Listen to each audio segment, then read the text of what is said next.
How's it going, everyone? I'm Motive Games, and welcome back to another Builds But Faster. Today, we're going over Scorpion Beastmaster. This build is normally accredited to Cookbook, and the written build guide is down below for anyone of those who would prefer to use that to follow along. Now, to get things started off, this build requires 0 uniques, and can clear up to 300 corruption easily fresh out of the box with a few nice exalteds. The whole focus here is around Scorpion's spell Poison Nova, which has an AoE poison effect followed by projectiles that will shoot out in a circle. We circumvent this ability's long cooldown by using Swipe to cheat cast the ability thanks to Primal Resonance and Eterra's Blessing to reset its cooldown with the passive node Encourage. Keep in mind that all of the damage for this build will come from the minions, so there's no need to invest in your own damage. Now, starting off with the abilities, we're going to go with Swipe first. We're going to put 2 points in the Way of the Hunt, 3 points into Wingardium Reach, 1 point into Claws of the Bear, and 1 point into Primal Resonance. This is what makes Swipe cast the ability from the Scorpion. Keep in mind that this is going to be nearest companion. This can actually be a big problem if you were to pick up something that's like summon allied cold beetles, because you can cause them to cast their ability rather than your Scorpion. So make sure to avoid those. From there, 2 points into Culling to get some kill threshold. We're going to put 2 points into Blood Beast, 1 point into Rending, and 3 points into Duality in Nature so we can get that mana gain. From there, 1 point into Stormclaw, just for the increased area, makes it easier to hit, 2 points into Aspect of the Panther, and 1 point into Feline Hunter, and then 2 points into Wingardium Reach. I do have 21 points, so if you're down 1 point, just 1 more point to Wingardium Reach. Any extra points from here doesn't really matter, as you would just be increasing your own damage. Global damage does not apply to your minions, so we just went for as much area as possible after picking up the mana and the cast. Next up, we have Scorpion. We're going to start with 2 points into Noxious Carapace, 5 points into Miasma, 4 points into Venomous Maw, 5 points into Blood Poisoning, 1 point into Venom Prey, 3 more points into Noxious Carapace, and then 1 point into Deeper Puddle. Any extra points from here, we'll just go ahead to upgrade Deeper Puddle. The rest of these are just more damage, and that's pretty much it. It's just going to be more damage, and more damage. One of the reasons that Scorpion ends up being so good is because most of these are multiplicative by some nature. At the end of this, once you have this and attributing some of the passives as well, we'll end up having somewhere around 450 times more damage, since they will all build on top of each other. Next up, we have Warcry. We're going to start with 1 point into Juggernaut and 3 points into Breath of Eterra so that we can get some healing and some iframes. This is primarily going to be a defensive skill. From there, 1 point into Staggering Gore, 1 point into Kinetic Scream, 2 points into Eviscerating Howl, 1 point into Shallow Breath. We're just doing this to get all the way over here so we can have the cooldown and have the heal and the iframes available to us as much as possible. After this, 1 point into Debilitating Shout and 5 points into Toxic Companions. This way the Scorpion will have more poison chance every 4 seconds when we use it, and you will basically be using this on cooldown. From here, I like to put 1 point into Hastily Advance and then dump 5 points into Frenzied Charge. This will lower the mana efficiency, this will lower the mana cost of the ability while also giving you a decently high haste duration from it. For our fourth skill, we have Eterra's Blessing. We're going to do 2 points of Ardent Torch and then 4 points of Encourage. This makes it so that whenever we cast Eterra's Blessing on our Scorpion, its ability cooldown gets refreshed, allowing us to use it again immediately. From there, 3 points into Safeguard, 1 point into Natural Affinity, and 5 points into Caustic Renewal. 150% poison chance is a lot of extra damage, so you want to try and keep this buff up as much as possible. From here, I like to put 5 points into Conservation so that we can get our mana efficiency up to cast this even more. If you have very high attunement, you can actually forego this and instead put points into Improved Blessing and Purge, and then extra points from there will go into Ardent Touch to get more attack speed. For our last ability, we have Fury Leap. We're going to do 2 points into Warrior's Entrance, 1 point into Frenzy Onslaught, and 3 points into Wings of Endurance, so that we can get some healing on cast. Battle Bloom from here will give us Ailment Cleanse, and then 4 points into Panther Strike so that we can get some damage and cooldown reduction.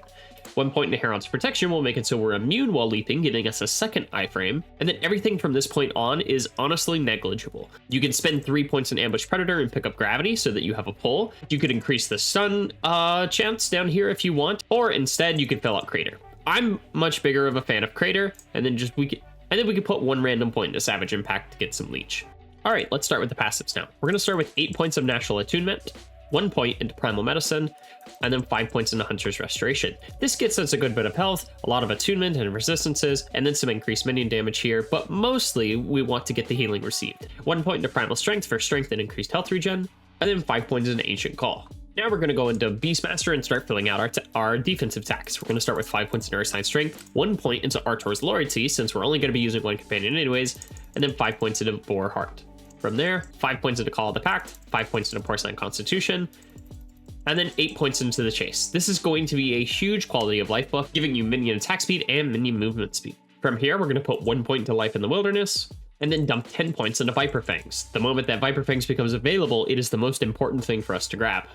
After that, another 1 point to Natural Bond, 10 more points into Rattlesnake Rattle, From here, we're going to do 5 points in Avian Shelter, go over to Druid for 5 points into Chitonius Plating, and then go back to the base tree to pick up 5 points of Berserker. These are all going to be great defensive buffs for us, so as you can see from this point on, we're mostly just focusing on defense.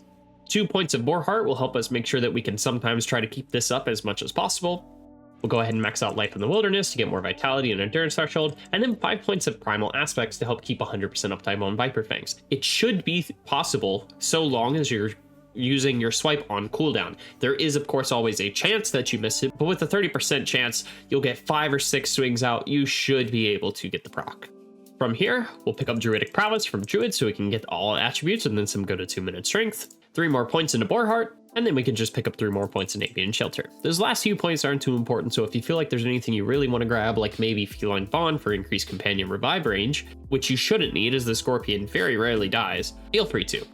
Alright, now let's go ahead and talk about items. We're going to start with our 2-hand sword. This could be a spear as well.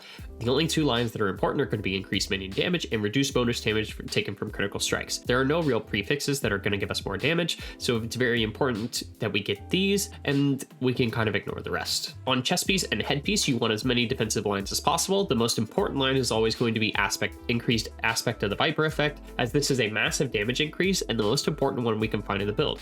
You want to try to get this on both slots, and then everything else will be focused on defense. A little bit of attunement can also be helpful to get your mana cost down. Belted boots should have increased cooldown recovery and hybrid health. I do want to make a special mention to boots. There is a experimental affix that will cause minions to teleport with you whenever you use a movement skill. This is a huge quality of life buff when clearing monoliths, so maybe have a second pair of boots with that line on it to help you get through monoliths quickly, and then something with a little bit more resistance defense on it for when you do bossing, as it's not necessary there. Next up is going to be rings. We're using Opal Ring as best in slot. You want to focus on resistances in this spot as well as endurance, and then strength and attunement. I do want to have 1 minion health line in this at tier 5, as that little bit of extra health is going to be just enough to keep the Scorpion alive at these higher level of monoliths. I am very lucky enough to be in a spot where my resistances are well overcapped, but that does mean I need to be trying to wean some resistances out of these places, as there is no benefit to be at 75, but you should use your rings. For gloves, attunement, strength, endurance, and health are going to be the only things that matter. For amulet, minion damage, health,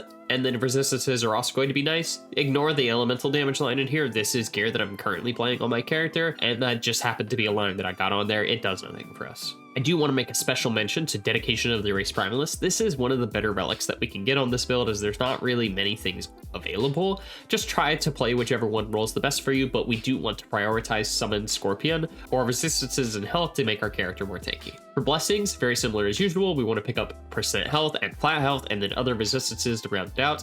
There is a special mention to a important 2x2 being increased healing effectiveness and increased aspect of the Viper. I think there's a lot of value in this idol, considering aspect of the Viper is the highest damage increase we can get, and healing effectiveness will help you keep topped up using Warcry. I think if you can get 2 of these well rolled, it would be worth it to play both of them. Lastly, on to blessings, we're using flat health in the Black Sun, flat armor in Spirits of Fire, scent armor in Age of Winter, and then either lightning resistance, mana, or health regen. Grant Resolve of Humanity, I do like to use 20% to all resistances. Right now, this isn't as important for me, but this will let me kind of pull these out of different areas. If you don't want to use this, you can pick up Crit Strike Avoidance if you don't have a 2-hand weapon that has reduced crit damage on it, or you can pick up Guile of Worms for the Shred Poison resistance on hit. This will work with your Warcry and your swipe, and while it is a damage increase, damage is again not really what this build needs, as we have plenty of it. Now real quickly, I want to show you some in-game transitions that you can do for this. The first one is gonna need really no explanation. You can use the word setup with this. We throw on the usual stuff. This could be a flavor of pride. I personally like Bastion of Honor a little bit more. You start stacking strength with Cleaver Solution so you can get as much intelligence as possible for ward retention. We change around some blessings for crit strike avoidance. Again, this gets covered in like a million other videos, so we're just going to go straight to the health variant. If you don't want to do ward, 2 LP Torque of Hunger is technically BIS, as it comes with 300 health as part of the implicits. That's really the only reason we use this. If you wanted a little bit more damage, you could instead go for a Lethal Concentration, as it does come with 200% minion, but it's negligible at the end of the day. And then there's also technically Usurper's Mandate, as it comes with 100 health and then some like chance to heal on minion hits and stuff. So you've got 3 big options. Again, you want the same 2 lines, reduce bonus damage taken from crits, and tier 7 minion over time on those. Titan's Heart would be best in slot chest piece at that point for the 15% less damage taken while wielding a two-handed weapon. It's a pretty big defense, along with the 40% health and all the armor. I wouldn't really say we need any particular uniques. If there's anything you feel like you want to throw in, go ahead. There's one really special one that gets pointed out by Cookbook as well. Technically speaking, Herald of the Scurry does end up being like the best in slot headpiece because of the bonus 30% health that gets thrown on here.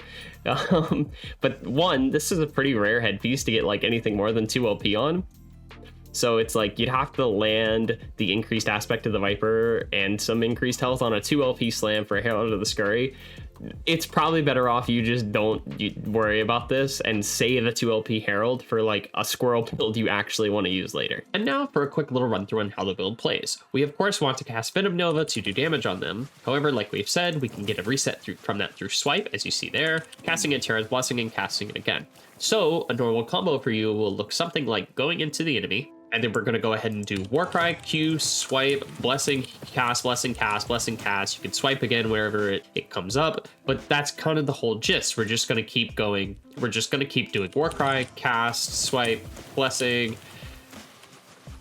And you can either try to time it perfectly so you weave in swipes alongside the Eterra's Blessing, or like I did there, just cast it as much as possible. If your attunement is so low that you can't keep up with the mana cost of Blessing and Nova, then just feel free to use it whenever you can. However, every 4 seconds is ideal so that you can keep the buff uptime on this. But don't forget that Warcry is of course an iframe, and then so is jumps. You can use these to avoid very important abilities from bosses, like very telegraphed one-shots, or just save you in a pinch while you're mapping. Anyways, that's going to be it for here. If you liked the video, please make sure to leave a like. Comment down below. Don't forget to subscribe. And then for the rest of this, we're just going to show off some bossing gameplay and some mapping going forward. So, see you next time.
is a mercy.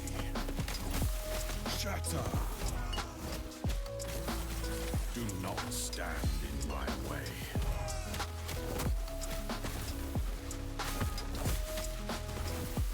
Behold the rage of winter. This is a mercy. Shatter. Do not stand in my way.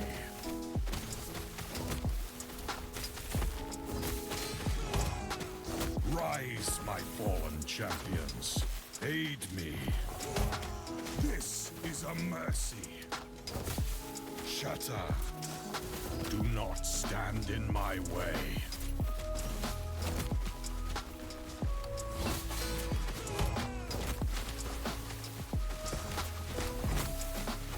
This is a mercy.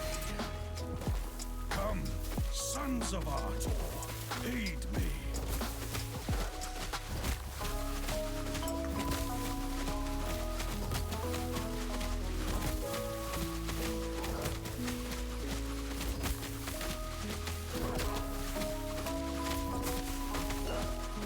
This is a mercy. Shatter. Do not stand in my way. I did what I must.